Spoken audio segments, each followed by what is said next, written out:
Dalam perdebatan mengenai kebijakan luar negeri Amerika Serikat, pertanyaan utama yang sering muncul adalah apa yang menyebabkan negara-negara membentuk aliansi. Ada dua hipotesis utama yang saling bertentangan dalam menjawab ini. Yang pertama, hipotesis penyeimbangan atau balancing. Hipotesis ini mengatakan bahwa negara-negara cenderung membuat aliansi untuk melawan atau menyeimbangkan kekuatan negara atau koalisi yang terlalu kuat dan mengancam. Ini dilakukan untuk melindungi kelangsungan hidup mereka sendiri dari dominasi kekuatan yang lebih besar. Dengan bersekutu bersama negara-negara yang lebih lemah, mereka dapat bergabung kekuatan untuk mengimbangi pihak yang mengancam. Yang kedua, hipotesis ikut-ikutan. Sebaliknya, hipotesis ini menyatakan bahwa negara-negara justru cenderung bersekutu dengan kekuatan dominan yang paling kuat.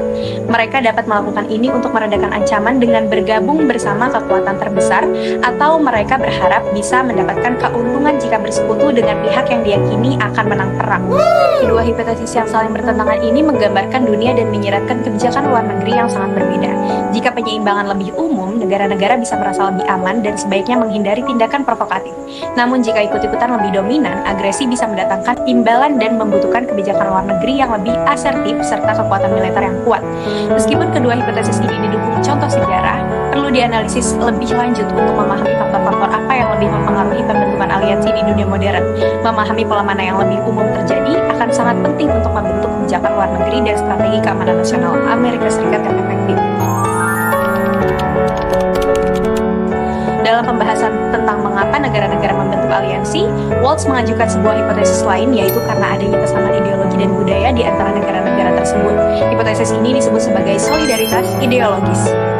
Banyak negarawan kerap kali menyatakan bahwa alasan mereka beraliansi atau menolak aliansi dengan negara lain adalah karena persamaan atau perbedaan ideologi dan nilai-nilai yang dianut. Misalnya, pemimpin Mozambik mengatakan negaranya adalah sekutu sosialis alami dengan Uni Soviet karena ideologi yang sama. Begitu pula Amerika Serikat di masa Perang Dingin menolak gerakan sayap kiri di dunia ketiga karena dianggap secara ideologis akan memihak Uni Soviet. Ada beberapa logika atau alasan mengapa kesamaan ideologi dianggap penting dalam pembentukan aliansi. Yang pertama, beraliansi dengan negara yang memiliki sistem atau ideologi serupa dapat membantu mempertahankan prinsip-prinsip politik sendiri. Yang kedua, negara-negara merasa lebih aman dengan negara lain yang serupa karena sulit membayangkan negara baik akan menyerang mereka. Yang ketiga, aliansi ideologis dapat meningkatkan legitimasi rezim negara dengan menunjukkan bahwa mereka bagian dari gerakan besar. Yang keempat, ada ideologi tertentu seperti Marxisme yang secara eksplisit memerintahkan persatuan negara-negara berideologi. Waltz kemudian memberikan beberapa contoh sejarah yang mendukung hipotesis ini seperti aliansi kolonial Inggris, tiga kaisar, dan lain-lain yang mencerminkan negara-negara bergabung berdasarkan kesamaan sistem atau ideologi. Namun, Waltz juga mempertanyakan apakah benar ideologi sepenuhnya mendorong aliansi atau justru memicu konflik. Ini lebih perlu dianalisis lebih lanjut. Waltz juga akan mengkaji seberapa besar pengaruh sebenarnya dari faktor ideologi ini dalam pembentukan aliansi dibandingkan faktor-faktor lain seperti ancaman, kekuatan, kedekatan geografis, dan sebagainya, serta faktor-faktor apa yang bisa menguatkan atau melemahkan peran ideologi. Jadi, hipotesis solidaritas ideologis ini masih perlu dievaluasi kebenarannya dan tingkat perannya dibandingkan hipotesis lain tentang alasan negara membentuk aliansi. Waltz memaparkan analisis yang sangat komprehensif mengenai faktor-faktor apa saja yang berperan dalam pembentukan aliansi antar negara di percaturan politik internasional. Waltz mengajukan kritik terhadap pandangan populer yang menyatakan bahwa negara-negara cenderung akan ikut dengan pihak yang lebih kuat secara kekuatan militer dan ekonomi. Sebaliknya, ia berargumen bahwa kecenderungan yang jauh lebih umum terjadi adalah negara-negara justru akan bersekutu atau balancing untuk mengimbangi dan melawan ancaman dari kekuatan yang lebih besar. Waltz kemudian merinci beberapa faktor kunci yang dapat membuat suatu negara dipandang sebagai ancaman sehingga memicu reaksi penyeimbangan dari negara-negara lain.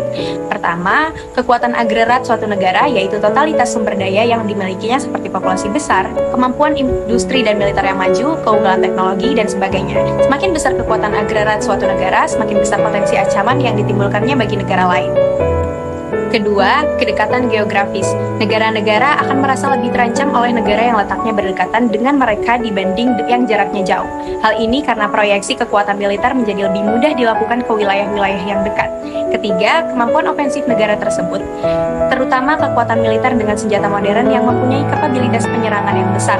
Negara dengan kemampuan ofensif tinggi cenderung lebih mengancam dan memicu reaksi negara lain untuk menyeimbangkannya.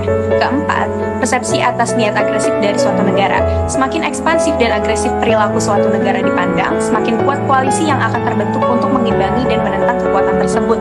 Selain faktor-faktor tersebut, Waltz juga menganalisis peran ideologi dalam pembentukan aliansi. Ia mengakui bahwa kesamaan ideologi memang dapat memfasilitasi negara-negara untuk bersekutu, namun perannya cenderung lebih sekunder dibanding faktor ancaman yang disebutkan di atas. Bahkan, ideologi tertentu seperti Marxisme-Leninisme justru berpotensi memecah belah karena menyerukan hierarki kekuasaan politik dan militer terpusat di bawah satu pimpinan tertinggi. Hal ini mengancam otoritas pemimpin di masing-masing negara penganut ideologi tersebut. Lebih lanjut, Waltz membantah keras pandangan yang menyatakan bahwa instrumen penyuapan seperti bantuan ekonomi dan militer merupakan alat efektif bagi negara-negara besar untuk membeli sekutu yang handal. Menurutnya, bantuan ekonomi atau militer lebih merupakan manifestasi dan sarana untuk memperkuat aliansi yang sudah terbentuk karena adanya kesamaan kepentingan di antara negara-negara terkait. Bantuan tersebut jarang menjadi penyebab utama terbentuknya aliansi baru. Waltz kemudian meluruskan asumsi bahwa upaya penetrasi atau usaha suatu negara untuk menanamkan pengaruhnya di negara lain merupakan cara yang efektif untuk menciptakan sekutu. Ia menilai hal tersebut hanya akan efektif untuk mempertahankan atau memperkuat aliansi yang sudah ada, namun sulit untuk benar-benar membangun aliansi baru hanya melalui upaya penetrasi jika sebelumnya tidak ada kepentingan bersama di antara kedua negara. Waltz menegaskan bahwa faktor penentu utama terbentuknya aliansi antar negara bukanlah penyuapan, penetrasi, ataupun semata-mata kesamaan ideologi. Faktor kuncinya adalah kesamaan persepsi negara-negara tersebut dalam mengidentifikasi ancaman terhadap kepentingan keamanan yang mereka miliki bersama-sama. Aliansi yang kokoh dan efektif terbentuk karena adanya landasan berupa kepentingan bersama yang kuat, bukan semata-mata karena alasan ekonomi, militer, atau budaya. Aliansi yang solid dibangun atas dasar kekhawatiran bersama terhadap berpotensi ancaman eksternal. Jadi, dapat disimpulkan bahwa pembentukan aliansi antar negara di dunia lebih disebabkan oleh adanya kepentingan bersama dan juga ancaman yang sama yang harus dihadapi bersama di antara negara-negara anggota aliansi tersebut, bukan hanya semata-mata karena pemberian bantuan ataupun upaya untuk saling mempengaruhi satu sama lain.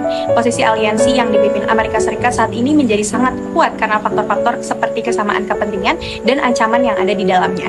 Sedangkan negara-negara lain tidak akan mau bersekutu jika hanya karena mendapat bantuan atau dipengaruhi, tetapi tidak memiliki kesamaan kepentingan dan ancaman yang harus dihadapi bersama.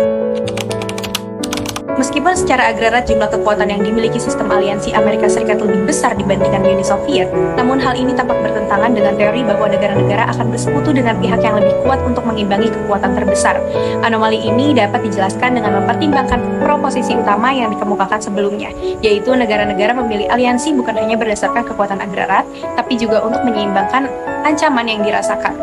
Pertama, persaingan langsung antara Amerika Serikat dan Uni Soviet sebagai dua adidaya memang ditentukan oleh keseimbangan kekuatan agregat yang menguntungkan Amerika Serikat karena Uni Soviet memulai dari posisi yang lebih lemah secara ekonomi dan teknologi. Kedua, faktor kedekatan geografis menjadikan banyak negara di sekitar Uni Soviet merasa terancam, sehingga cenderung mencari sekutu di luar untuk mengimbanginya.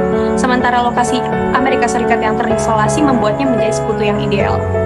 Ketiga, sebagai respons atas kekuatan besar aliansi Amerika Serikat, Uni Soviet menerapkan postur militer yang ofensif yang malah mempererat kohesi aliansi yang menentangnya karena dianggap mengancam. Keempat, tindakan-tindakan ekspansif Uni Soviet seperti invasi Afghanistan juga memperkuat perlawanan global terhadapnya, terutama dari negara-negara kaya dan stabil. Sebaliknya, intervensi Amerika Serikat di negara-negara berkembang justru membuat rezim-rezim di sana condong ke Uni Soviet. Kelima, karakter ideologi Marxis-Leninis Soviet yang otoriter berkontribusi dalam isolasinya, sementara demokrasi Amerika lebih kohesif secara internal dan menarik bagi negara-negara kaya dan maju. Terakhir, instrumen penyuapan melalui bantuan dan penetrasi tidak cukup efektif untuk secara independen membentuk aliansi baru yang signifikan. Jadi, meskipun inferioritas kekuatan agraris Uni Soviet merupakan salah satu faktor, namun proposisi-proposisi lain seperti ancaman geografis, niat ekspansif, kurangnya daya tarik ideologi, serta keterbatasan instrumen penyuapan dan penetrasi secara keseluruhan lebih menjelaskan mengapa lebih banyak negara memilih bersekutu dengan Amerika Serikat saat ini.